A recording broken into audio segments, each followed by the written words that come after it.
here. You know what to do. Hit the like button, subscribe to the channel. Thanks. We got lots of stuff coming up.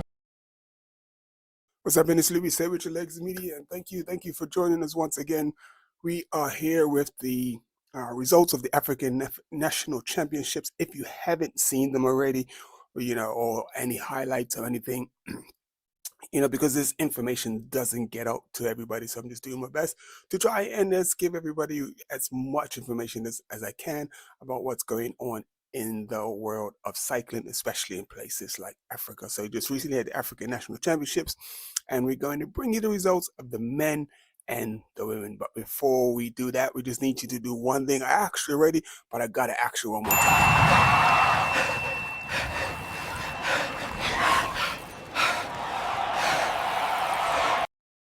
So after you've done that, we're gonna get into the race. So here you can see a picture of the race.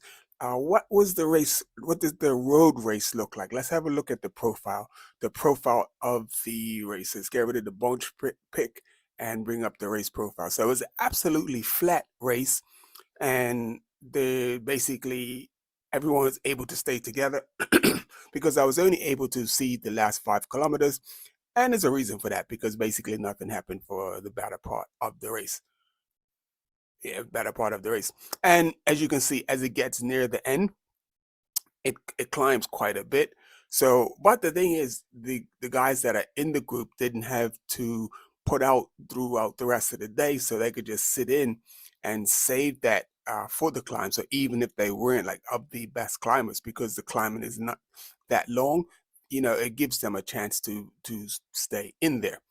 But before we get on with that,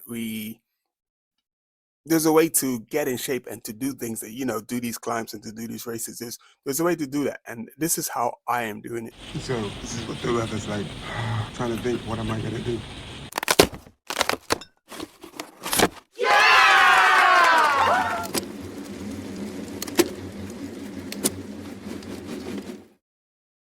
So that's Think Rider. You need to check out Think Rider. And as you can see in the little ad in there, this is something I'm doing to try to get myself in shape to do stage 20 of the Tour de France. But this will be after the tour, so I'm just going to do it on my own. But anyway, back to the race. As you can see, this is, I wouldn't say easy, depending on the teams that were there. So you had teams like Eritrea, you had South Africa, you had the Kenyans, who, because there was their home race, so they fielded a good team. Rwanda usually always pretty good. Uganda usually comes with a good team, pretty strong as well. 1 second. So sorry. Well, Uganda usually comes with a strong team, and it was a pretty interesting race. But we got to say, be honest, the race was dominated by Eritrea. So let's get into what happened. Let's not try to make this video too long. So before we get into that, we have to talk about something that happened. Kenya was the host nation, and they had an unfortunate incident happened to one of their riders. It was a shame that it happened. So here's the incident.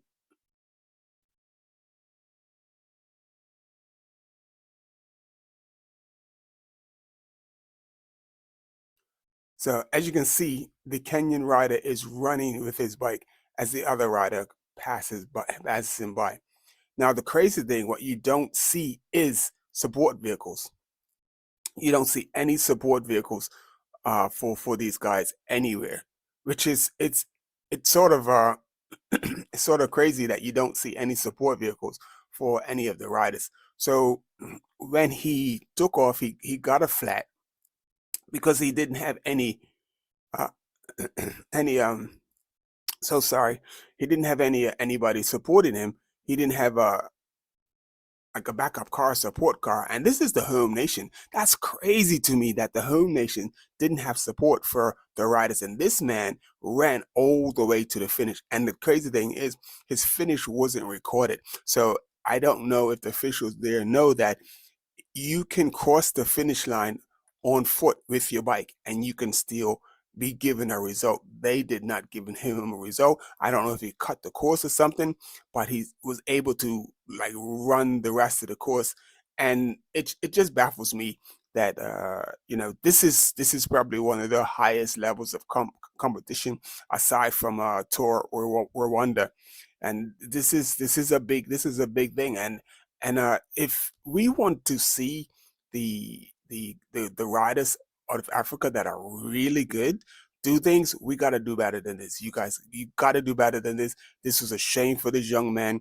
who catches a flat tire and then has to run to the finish. So anyway, that his name is there. I'm not quite sure which one is he Evan or if it's Peterson, but he ran to the finish, and hats off to him for even getting to the finish. They should have recorded his finish, even though it was super slow. He still earned his right to have his finish recorded. And when you look at the results, you don't see him in the results. So let's get on with we're going to get into the women's race. So we saw the race profile. So the women pretty much had the race the same profile, pretty flat.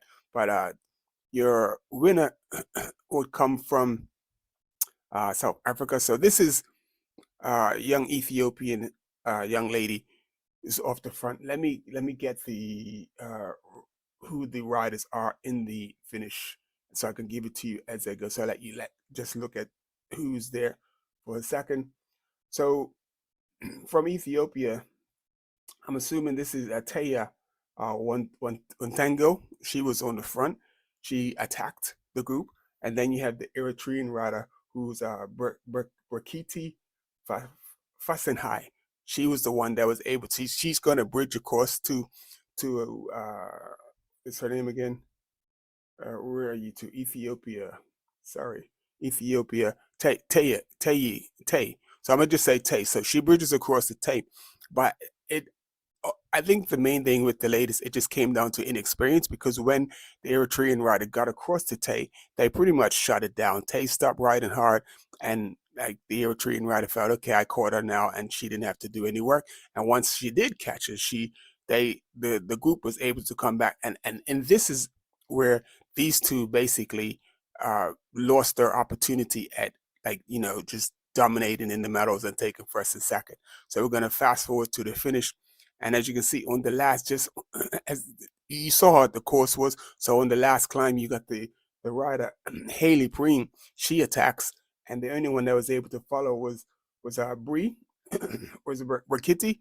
I think that's how you say her name. She was the only one that was able to follow, and these two would go away. And you had another South African rider try to bridge the gap, and then you had a rider from Rwanda as well. And the young lady from Ethiopia is just basically going backwards because she just burnt all her matches, and that was all she wrote, unfortunately. And yeah, that's all she wrote, and she just went backwards. Said these two riders would go away, but Haley would prove to be the strongest of the riders. So let's go fast forward and up to the sprint finish. And I thought that the Eritrean rider was going to give Haley like a really go for the line, but basically because I think her name is sorry, Brigitte, because she did so much work to bridge that first gap, she basically had nothing left. So Haley Preen went away, and this is the mistake that the two made. Like they once they got together, they were looking around. They should have just kept riding to the finish and waited until they got to uh, the finish line in sight to start to battle it out. Hopefully, the coaches were able to talk to them and show them this, and they will be able to work on that for the future. So that's how the women's race ended up, and this was your women's winner, and this is the results of the winners. Oh, sorry, that's the men. Apologies. And men's results, women's results. Sorry, I must have mixed up. There we go. Sorry, I mixed them up. So there's the women's results. I put the wrong title on there. So it's Haley Preen, Brikiti Fasa, um, Claudette. Then you have she's from Rwanda, and then in fourth place from Rwanda was Gisela from Rwanda. Then the young lady who attempted the breakaway, Tay Watango, she finished fifth with a Adium DeWitt from Eritrea, sixth, and you can see the top 10 rounded out. So let's get on to this because we're getting up there in time. Uh, and we're going to go to the men's race. So that was Haley Preen from South Africa taking the women's elite race. And in the men's race was controlled. You're going to see by excuse me, by Eritrea. As you can see, they're on the front, and basically there was like, because the course is so flat, there was basically nothing to do. The whole, well, I won't say nothing to do. There was no real places where they can attack and just break away and get away from everyone. So it came down to it came down to this last climb. But before we get on to this last climb, we got to just pause it really, really quickly. And I need you to check out something for me.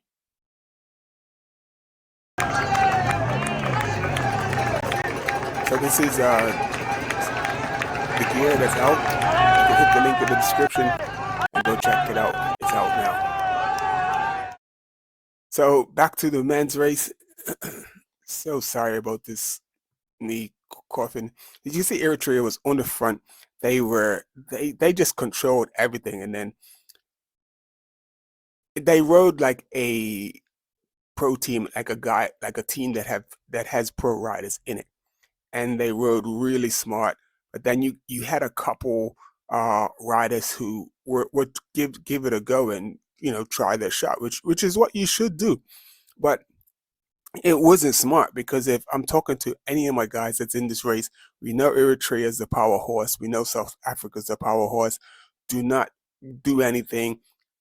Don't attack. Wait till because they're going to pull hard. All you got to do is sit and hang on, and you have a better chance at the sprint finish to get a medal, or to even possibly win the race. So what we're going to see is we're going to see one or two riders who really have a go at trying to disrupt what's going on. It's nothing wrong with that. You got to give it a try, but at the same time, you got to be smart, because it's not always the strongest guy that wins the race. It's the smartest rider that wins the race.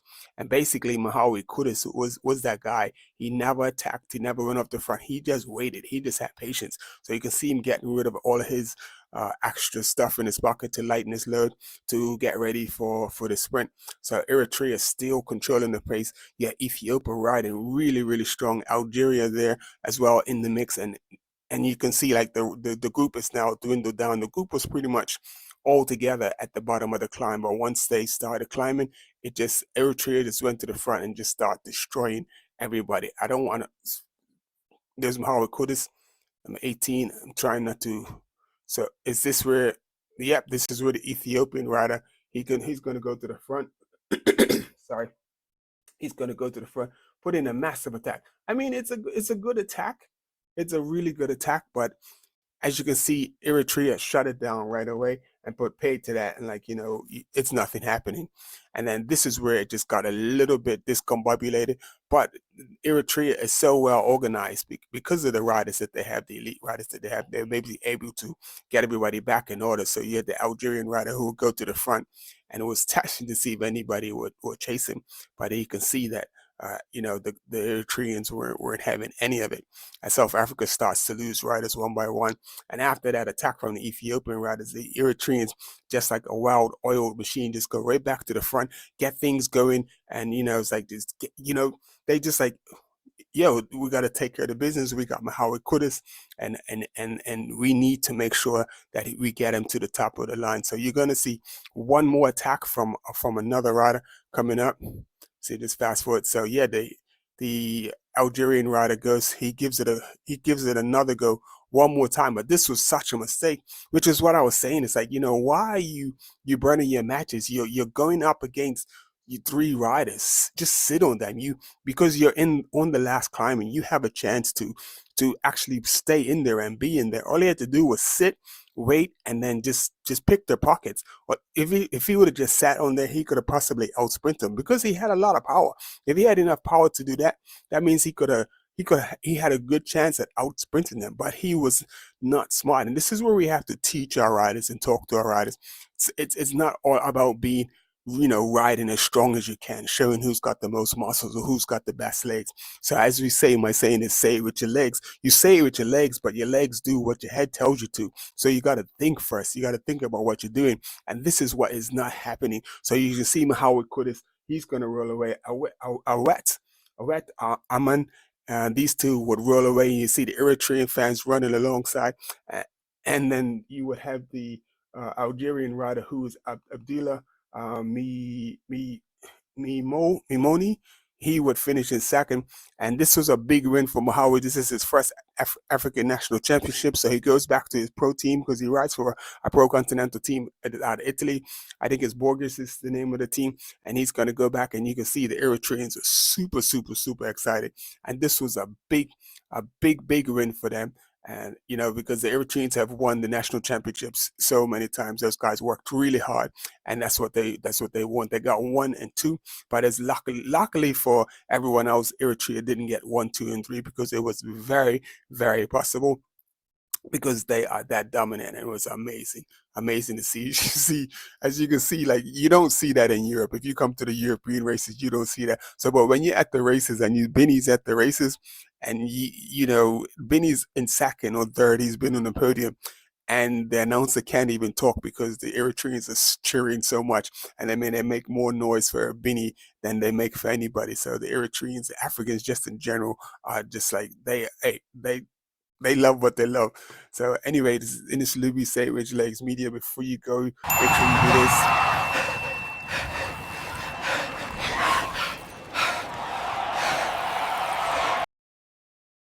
I appreciate you for tuning in. Please hit the like button. Please subscribe to the channel. And if you can, share it as well. And we will see you on the next one. We are going to try to touch on some European talent coming up. And also going to still, if I could get the interviews of some of the African riders, I'll reach out to them. If I can get some interviews with them, I will. But in this movie, Say With Your Legs Media, we'll see you on the next one.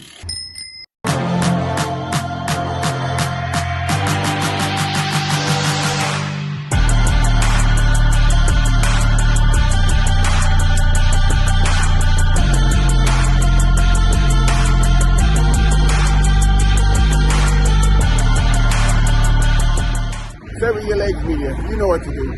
Hit the like button, subscribe to the channel. Thanks. We got lots of stuff coming up.